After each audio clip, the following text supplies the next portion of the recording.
Okay. Hello everyone. இன்னைக்கு வீடியோல வந்து பேராஜம்பிள் பார்க்க போறோம். பேராஜம்பிள்ல என்ன அப்ரோச், இதை எப்படி வந்து படிச்சு புரிஞ்சுக்கிட்டு சால்வ் பண்றது அப்படின்றது தான் நம்ம தெரிஞ்சுக்க போறோம். ஓகேங்களா? ஸோ நேத்து பார்த்த பேசேஜ்மே வந்து கொஞ்சம் டிஃபிகல்ட்டா இருந்துச்சு. சென்டென்ஸ் அண்டர்ஸ்டாண்டிங் இருந்தா மட்டும்தான் நேத்து பேராஜம்பிள்மே போட முடியும். பிகாஸ் நம்மளுக்கு என்னதான் பேரானாலும் பயங்கரமா கன்ஃபியூஸ் ஆச்சு. அது சென்டென்ஸ் அண்டர்ஸ்டாண்டிங் இருந்தா போட முடியும். ஸோ அதே மாதிரி தான் இன்னைக்கும் எடுத்துட்டு வந்திருக்கேன். ஓகேங்களா? ஸோ இந்த மாதிரி தான் நம்மளுக்கு எக்ஸாம் லெவல்ல எல்லாம் கொஸ்டின்ஸ் வரும். ஸோ நம்மளும் அதுக்கேற்ற மாதிரியே ப்ராக்டிஸ் பண்ணலாம். ஓகே. ஸோ நான் என்ன பண்ணுவேன், ஃபர்ஸ்ட் இந்த 5 சென்டென்ஸ்லயுமே வந்து எதை பத்தி காமனா பேசியிருக்காங்க, இது எதை பத்தி பேசுறாங்க அப்படின்றத நம்ம ஃபர்ஸ்ட் கண்டுபிடிக்கணும். அது எப்படி கண்டுபிடிக்க முடியும்னா, எல்லா சென்டென்ஸையும் படிச்சாதான் அது நம்ம எந்த சென்ட்ரல் தீம் அப்படின்றதையும் நம்மளால கண்டுபிடிக்க முடியும். பிளஸ் வந்து சென்டென்ஸ் எதுனா பேர் ஆகுதான்னு செக் பண்ணணும். பேர் ஆச்சுன்னா நம்மளுக்கு இன்னும் ஈஸியா இருக்கும். ஓகேங்களா? ஸோ ட்ரை பண்ணி பார்ப்போம். ஸோ ஃபர்ஸ்ட் சென்டென்ஸ் படிக்கிறேன். One of the most immediate and obvious consequences of global warming is the increasing temperature around the world அப்படின்னு சொல்லியிருக்காங்க. ஓகே. ஸோ குளோபல் வார்மிங்கோட most immediate and obvious consequence எதுன்னு சொல்றாங்கன்னா, நம்மளோட வேர்ல்டுல temperature increase ஆகுறது அப்படின்றது தான். டெம்பரேச்சர் மீன்ஸ் இங்க வெப்பநிலையை பத்தி பேசுறாங்க. டெம்பரேச்சர். ஸோ இது வந்து இன்க்ரீஸ் ஆகுறத பத்தி சொல்லியிருக்கு. இது இன்க்ரீஸ் ஆகும் அப்படின்னு சொல்லியிருக்காங்க. அதோட இமீடியட் கான்சிக்வன்ஸ் அப்படின்னு பாத்தீங்கன்னா, ஓகேங்களா? ஸோ இதுதான் வந்து ஃபர்ஸ்ட் சென்டென்ஸ்ல பேசியிருக்காங்க. ஸோ இது ஜென்ரலான ஸ்டேட்மெண்ட் மாதிரி தான் இருக்கு. ஏன்னா குளோபல் வார்மிங்கோட மோஸ்ட் இமீடியட் அண்ட் கான்சிக்வன்ஸ் தான் நம்மளோட வேர்ல்டு சுற்றி வந்து என்ன ஆகுது, டெம்பரேச்சர் இன்க்ரீஸ், வெப்பநிலை அதிகமாகுது அப்படின்னு சொல்லியிருக்காங்க. ஸோ இது ஒரு ஜென்ரல் ஸ்டேட்மெண்ட் மாதிரி இருக்கு. இதை அப்படியே கன்சிடர் பண்ணி வச்சுப்போம். ஸோ நெக்ஸ்ட் சென்டென்ஸ் படிப்போம். தட் இயர் எர்த்தோட surface temperature. So that year அப்படின்னு இருக்கு. கண்டிப்பா இது எனக்கு ஃபர்ஸ்ட் சென்டென்ஸ் இருக்காது. ஏன்னா தட் இயர்னா முன்னாடி ஏதோ ஒரு வருஷத்தை பத்தி பேசியிருப்பாங்க. அப்போ தட் இயர் வந்து எனக்கு பி வராதுன்னு தெரிஞ்சிருச்சு. இந்த சென்டென்ஸ் வந்து ஃபர்ஸ்ட் கிடையாதுன்னு தெரிஞ்சிருச்சு. ஸோ நான் அப்படியே இங்க படிக்காம ஸ்கிப் பண்ணிடுறேன். ஏன்னா இப்ப நம்ம வந்து ஃபர்ஸ்ட் எடுத்தோடனே ஃபர்ஸ்ட் சென்டென்ஸ் கண்டுபிடிக்கிறதுக்கு தான் நான் பார்ப்பேன். ஓகேங்களா? ஸோ நெக்ஸ்ட் வந்து before 2016 2015 was the warmest year on record globally. இங்க என்ன சொல்லியிருக்காங்க, குளோபலா வந்து பிஃபோர் 2016க்கு முன்னாடி 2015 தான் வந்து வார்மஸ்ட் இயர் அப்படின்னு சொல்லியிருக்காங்க. பிஃபோர் 2016. ஸோ அப்போ எங்கேயோ வந்து 2016 பத்தி பேசியிருப்பாங்க. 2016க்கு முன்னாடி 2015 ஒரு வார்மஸ்ட் இயரா இருந்திருக்குன்னு சொல்லியிருக்காங்க. ஓகேங்களா? வார்ம்னா என்னதுன்னா மிகவும், ஐ மீன் ரொம்ப அந்த டெம்பரேச்சர் இன்க்ரீஸ் ஆன ஒரு இயரா இருக்கு அப்படின்னு சொல்லியிருக்காங்க. ஓகே. ஸோ அப்போ எனக்கு ஆனால் இது சென்ட்ரல் சென்டென்ஸ் படிக்கும் போது இது எனக்கு வந்து ஃபர்ஸ்ட் சென்டென்ஸாக வராது. ஏன்னா பிஃபோர் 2016 அப்படின்ட்டு இங்கே பேசியிருக்காங்க. அப்போ 2016 பத்தி எங்கன்னா மேபி பேசியிருக்கலாம். அதையும் நம்ம செக் பண்ணிடலாம். நெக்ஸ்ட் பாருங்க. The average global temperature is increased by about 0.8 degrees Celsius over the past 100 years. Okay. So ஆவரேஜா குளோபல் டெம்பரேச்சர் வந்து என்ன ஆகுதுன்னு சொல்லியிருக்காங்கன்னா 0.8 டிகிரி செல்சியஸ் வந்து என்ன ஆயிருக்குன்னு சொல்லியிருக்காங்கன்னா இந்த பாஸ்ட் 100 இயர்ஸ்ல வந்து இன்க்ரீஸ் ஆயிருக்குன்னு சொல்லியிருக்காங்க. ஓகே. ஸோ ஈல என்ன சொல்லியிருக்காங்கன்னு பாருங்க. Since record keeping behind in 1895, the hottest year on record worldwide was 2016 according to NASA data. Okay. So இப்போ நான் எப்படி சொல்றேன்னு பாருங்களேன். இங்க வந்து எனக்கு ஓவர் ஆப்ஷன் டில பாருங்க, இந்த ஓவர் த பாஸ்ட் 100 இயர்ஸ் அப்படின்னு சொல்லியிருக்காங்க. ஓகேங்களா? ஸோ இந்த ஓவர் த பாஸ்ட் 100 இயர்ஸ்ல எனக்கு ஆவரேஜா குளோபல் டெம்பரேச்சர் எவ்வளவு இன்க்ரீஸ் ஆயிருக்குன்னு சொல்றாங்க, 0.8 டிகிரி செல்சியஸ் அப்படின்னு சொல்றாங்க. ஸோ இந்த பாஸ்ட் 100 இயர்ஸ்னா இங்க பாருங்க, இயர் பாருங்க. இதை இயர் வச்சுதான் நம்ம வந்து சிங்க் பண்ற மாதிரி இருக்கு. ஏன்னா இப்போ வந்து 2016-15 அப்படின்ற இயர் பத்தி பேசிட்டு இருக்கப்போ பாஸ்ட் 100 இயர்னா அப்போ எனக்கு ஆப்வியஸா 1895 அப்படின்றது அது கரெக்டா பாஸ்ட் 100 இயரா இல்லைன்னா கூட பிஃபோர் நம்மளுக்கு தெரியுதுல, இவ்வளவு கேப் வருது இல்ல. ஸோ அதை வச்சு கூட நம்ம பேர் பண்ணலாம். ஓகே. அப்போ இங்க பாஸ்ட் 100 இயர் பத்தி பேசியிருக்காங்க. ஓகே. அதுல வந்து குளோபல் டெம்பரேச்சர் 0.8 டிகிரி செல்சியஸ் அப்படின்னு பேசியிருக்காங்கன்னா எனக்கு ஈல வந்து என்ன சொல்லியிருக்காங்க பாருங்க, கீப்பிங் பிகின் இன் 1895. ஸோ அந்த பாஸ்ட் 100 இயர் இங்க ஈல பேசுறாங்களா, 1895ல இருந்து ரெக்கார்டை பத்தி. அதுல என்ன சொல்லியிருக்காங்க, வேர்ல்டு சின்ஸ் 1895ல இருந்து இவங்க வந்து என்ன பண்றாங்கன்னா ஹாட்டஸ்ட் இயர் அப்படின்ட்டு வந்து ரெக்கார்ட் பண்ண ஸ்டார்ட் பண்ணியிருக்காங்க. ஓகேங்களா, அப்பத்துல இருந்து பார்க்கும்போது 2016ல ரொம்ப ஹாட்டஸ்ட் இயர் அப்படின்ற வேர்ல்டு ரெக்கார்டே வந்து வந்திருக்கு அப்படின்னு சொல்லியிருக்காங்க. இது வந்து யாருடைய டேட்டானா NOAA NASA. ஸோ நான் இந்த 1895 இங்க பாஸ்ட் 100 இயர்ஸ் இதை வச்சு சிங்க் பண்ணி தான் DE அப்படின்றத பேர் பண்றேன். ஓகே,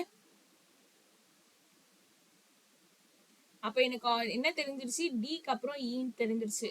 ஏன்னு சொல்றேன்னா ஓவர் த பாஸ்ட் 100 இயர்ஸ் அப்படின்னு பத்தி பேசியிருக்காங்க. பாஸ்ட் 100 இயர்ஸ்ல 0.8 டிகிரி செல்சியஸ் வந்து குளோபல் டெம்பரேச்சர் ஆவரேஜா இன்க்ரீஸ் ஆயிருக்கு அப்படின்னு பேசுறாங்க. உடனே ஈல என்ன சொல்லணும், அதுக்கு அடுத்தது வந்து அந்த பாஸ்ட் 100 இயர்னா அப்போ அந்த 1895 சொல்றாங்க பாருங்க. 1895ல இருந்து இவங்க ரெக்கார்ட் ஸ்டார்ட் பண்ணியிருக்காங்க எடுக்கிறதுக்கு. அதுல 2016 தான் இருக்கிறதுலே ரொம்ப ஹாட்டஸ்ட் இயரா இருந்திருக்கு அப்படின்னு சொல்றாங்க. அப்போ எனக்கு டிஇ பேருன்னு தெரிஞ்சிருச்சு. ஓகே,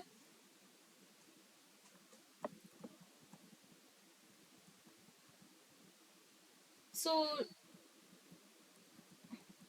இங்க தட் இயர் அப்படின்னு இருக்குங்களா. ஸோ தட் இயர்னா நம்ம இங்க என்ன பார்த்தோம், 2016 தான் வந்து இருக்கிறதுலே வந்து ரெக்கார்ட் வந்து ஹாட்டஸ்ட் இயர் அப்படின்ட்டு பிரேக் ஆயிருக்குன்னு நம்ம பார்த்தோமா. அப்போ 2016 இங்க பத்தி பேசுறாங்க. ஸோ கரெக்டா 2016 தான் வந்து இருக்கிறதுலயே ஹாட்டஸ்ட் இயர் அப்படின்னு சொல்றாங்க. இதை வச்சுக்கோங்க. இங்க பாருங்க தட் இயர் அப்படின்னு ஸ்டார்ட் பண்ணிருக்காங்க. அப்போ இந்த 2016 இங்க தட் இயர்னு சொல்லலாமா. இங்க என்ன சொல்றாங்கன்னு பாருங்க. இந்த சென்டென்ஸ் புரிஞ்சிடுச்சுன்னா அப்போ ஈஸியா இருக்கும். தட் இயர் எர்த்தோட surface temperature was 0.99 degree Celsius warmer than the average across the entire 20th century. So இந்த சென்டென்ஸ்க்கு உங்களுக்கு மீனிங் புரிஞ்சுதுன்னா நீங்க அழகா அப்படியே டிஇபி மூணுமே பேர் பண்ணலாம். ஏன் சொல்றேன்னு பாருங்க. இங்க என்ன சொல்லியிருக்காங்கன்னா என்டையர் 20th செஞ்சுரி, இப்ப இருக்கிறது நம்ம 21st செஞ்சுரி. ஸோ 1895 அது வந்து 20th செஞ்சுரி பத்தி பேசுறது கரெக்டா. ஸோ அந்த 20வது செஞ்சுரி முழுவதும் பார்க்கும்போது அதை விட வந்து இப்ப இருக்க எர்த்தோட இந்த தட் இயர் 2016ல எர்த்தோட சர்ஃபேஸ் டெம்பரேச்சர் வந்து 0.99 டிகிரி செல்சியஸ் வார்மரா இருந்திருக்கு அப்படின்னு சொல்லியிருக்காங்க. அப்போ நம்மளுக்கு ஈஸியா இந்த சென்டென்ஸ் புரிஞ்சிடுச்சு அப்படின்னா டிஇபி பேர் பண்ணலாம்.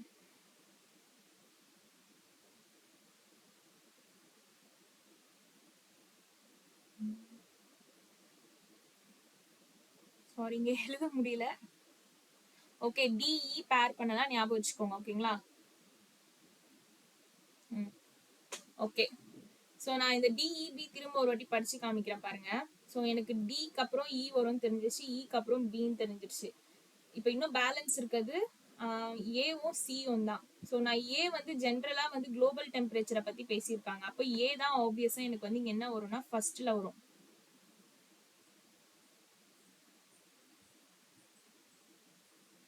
ஸோ பேலன்ஸ் இருக்க சி வந்து ஃபைனலா போட்டுடுறேன். ஓகேங்களா. இப்போ இந்த இதுக்குமே வந்து சென்டென்ஸ் அண்டர்ஸ்டாண்டிங் ரொம்ப இம்பார்ட்டன்ட். பட் ஆனால் வந்து பேரிங் வந்து ஈஸியா பண்ற மாதிரி தான் இருக்கு. ஓகேங்களா. அது கூட சென்டென்ஸ் கொஞ்சம் அண்டர்ஸ்டாண்ட் பண்ணிட்டீங்கன்னா ஈஸியா பேர் பண்ணலாம். எதை பேர் பண்ணியிருக்கோம்னா இந்த டிஇபியை வச்சு தான் நம்ம பேர் பண்ணியிருக்கோம். நம்மளுக்கு சி பார்க்கும் போதே தெரியும் அது வந்து பிஃபோர் 2016 இருக்கு. அப்ப அது கண்டிப்பா வந்து எனக்கு ஃபர்ஸ்ட் சென்டென்ஸா வராதுன்னு தெரிஞ்சிடும், பிஃபோர் 2016 அப்படின்றது. ஸோ அதனால நான் அதை லாஸ்டா வந்து போடுவேன். ஓகேங்களா. ஸோ இங்க பாருங்க ஏடிஇபிசி. ஸோ இதை ஒரு வாட்டி திரும்ப நம்ம படிச்சு பார்க்கலாம், சென்டென்ஸ் ஃப்ளோ வருதான்னு பார்க்கலாம். One of the most immediate and obvious consequences of global warming is the increasing temperature around the world. So global வார்மிங்கோட இமீடியட் அண்ட் ஆப்வியஸ் கான்சிக்வன்சஸ் என்னன்னா வேர்ல்டு சுத்தி வந்து டெம்பரேச்சர் இன்க்ரீஸ் ஆகிறது அப்படின்ட்டு குளோபல் வார்மிங் அப்படின்றத பத்தி இங்க ஜென்ரலா பேசியிருக்காங்க. அப்ப ஜென்ரல் ஸ்டேட்மெண்ட். ஓகேங்களா. So general statement global warming. அப்ப இதோட இந்த மொத்த பேசேஜோட தீம் என்னன்னா ஒரு வெப்பநிலையை பத்தி பேசியிருக்காங்க, குளோபல் வார்மிங்கை பத்தி.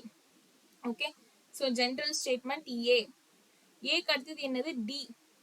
அங்க வந்து குளோபல் டெம்பரேச்சர் இன்க்ரீஸ் ஆகுதுன்னு சொல்லியிருக்காங்களா. இங்க பாருங்க ஆவரேஜா குளோபல் டெம்பரேச்சர் வந்து 0.8 டிகிரி செல்சியஸ் வந்து ஓவர் த பாஸ்ட் 100 இயர்ஸ்ல இன்க்ரீஸ் ஆகிருக்கு அப்படின்னு சொல்றாங்க. நெக்ஸ்ட் உடனே என்ன சொல்றோம், இப்போ இந்த ஓவர் த பாஸ்ட் 100 இயர்ஸா நாங்க வந்து 1895ல இருந்து ரெக்கார்ட் வந்து ஸ்டார்ட் பண்ணியிருந்தோம். அதுல இந்த 2016 தான் இருக்கிறதுலே ஹாட்டஸ்ட் இயர் அப்படின்னு சொல்லியிருக்காங்க. இது யாருடைய டேட்டானா NOAA NASC நாசாவோட டேட்டா அப்படின்னு சொல்லியிருக்காங்க.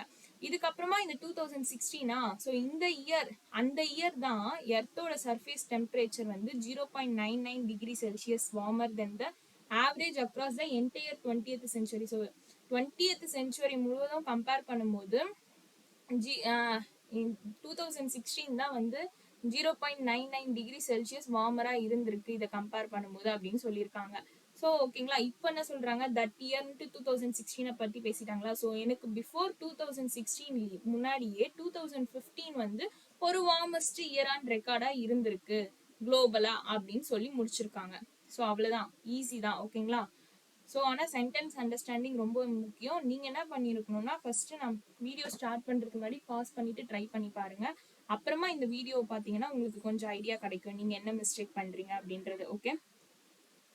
ஸோ இங்கே பாஸ்ட் 100 years, ஸோ சின்ஸ் 1895 அப்படின்றத வச்சு நான் இங்கே டியும் இயும் சிங்க் பண்ணேன். ப்ளஸ் இங்கே 2016 இருக்கு. ஸோ தட் இயர் அப்படின்ட்டு பியை வந்து டிஇடின்னு பேர் பண்ணேன். ஸோ எனக்கு ஏவும் சியும் பார்க்கும்போது ஏ தான் ஜென்ரல் ஸ்டேட்மெண்ட் மாதிரி தெரியுது, ஏன்னா ஏல தான் வந்து குளோபல் வார்மிங்கை பற்றி பேசியிருக்காங்க. ஸோ நான் ஏவை வந்து ஃபர்ஸ்ட் சென்டென்ஸாக போட்டிருக்கேன், ஃபைனலாக இருக்க சி வந்து லாஸ்ட்டாக போட்டிருக்கேன். ஏன்னா எனக்கு பியில் வந்து தட் இயர்ன்ட்டு 0.99 டிகிரி செல்சியஸ் வார்மர் அப்படின்னு சொல்லிட்டு 2016க்கு முன்னாடி 2015 ஒரு வார்மஸ்ட் இயரா ரெக்கார்ட்ல இருந்திருக்கு குளோபலா அப்படின்னு சொல்லி முடிச்சிருக்காங்க. அவ்வளவுதான் இந்த சென்டென்ஸ். ஸோ இந்த மாதிரி கொஷின்ஸ் எடுத்து ப்ராக்டிஸ் பண்ணுங்க. இந்த மாதிரி எக்ஸாம்ஸ்ல இந்த மாதிரி தான் வரும் மேக்ஸிமம். கொஞ்சம் டஃப்பாகவும் இருக்கலாம், ஈஸியாகவும் இருக்கலாம். பட் நம்ம கொஞ்சம் கஷ்டமாவே ப்ராக்டிஸ் பண்ணிட்டோம்னா கொஞ்சம் ஈஸியா இருக்கும் எக்ஸாமுக்கு. அதுக்காக தான். Okay, thank you.